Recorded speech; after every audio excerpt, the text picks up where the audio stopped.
Première étape, la Lune.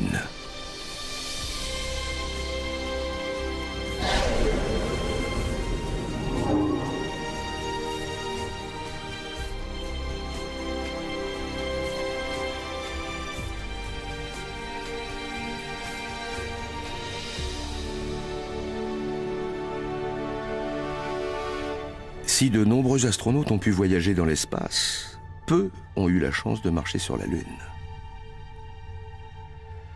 Quand les astronautes des missions Apollo communiquaient avec la Terre, leur message mettait plus d'1 seconde à arriver.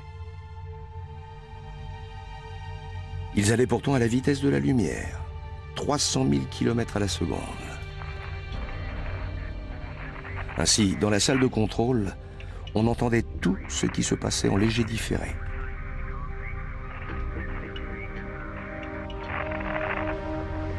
Si le délai entre la Terre et son satellite est d'1 seconde, alors imaginez quels seront les délais pour communiquer depuis les limites de l'univers. Pas quelques secondes, mais quelques milliards d'années.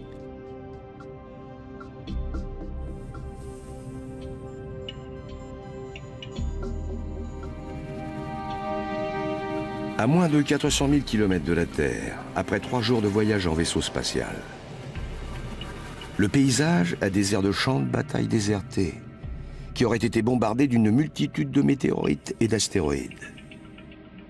Mais il s'en dégage à présent une certaine tranquillité.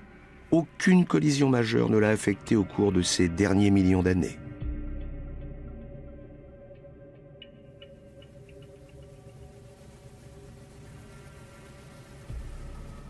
Le module lunaire de la mission Apollo 11.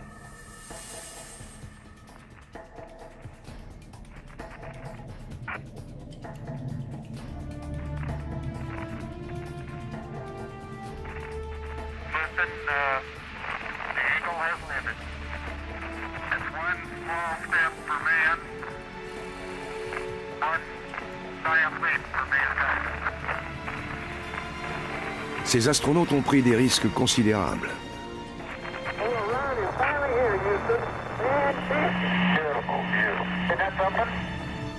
Mais le jeu en valait largement la chandelle. Ils ont vu notre planète comme personne ne l'avait encore jamais vue, et foulé un sol où l'homme n'avait jamais posé le pied. Ils ont visité un autre monde dévasté par les radiations mortelles du Soleil. Un manteau de lave solidifié qui s'étend à perte de vue, parsemé de tas de roches grises et ternes.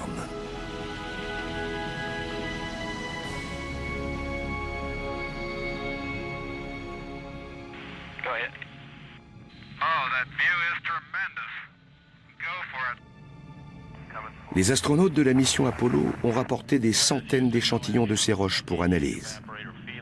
Les résultats obtenus sont pour le moins intéressants. Les chercheurs de la NASA ont découvert que ces roches avaient été soumises à une chaleur intense, preuve d'un impact gigantesque.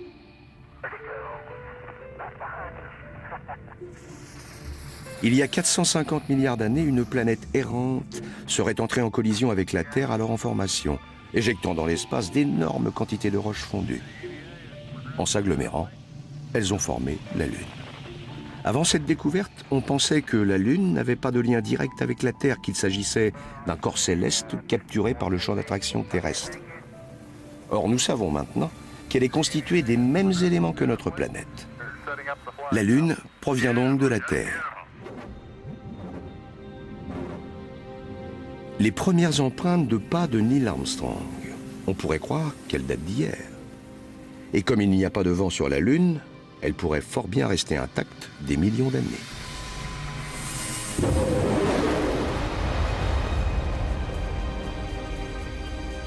À notre tour maintenant de faire un bond de géant.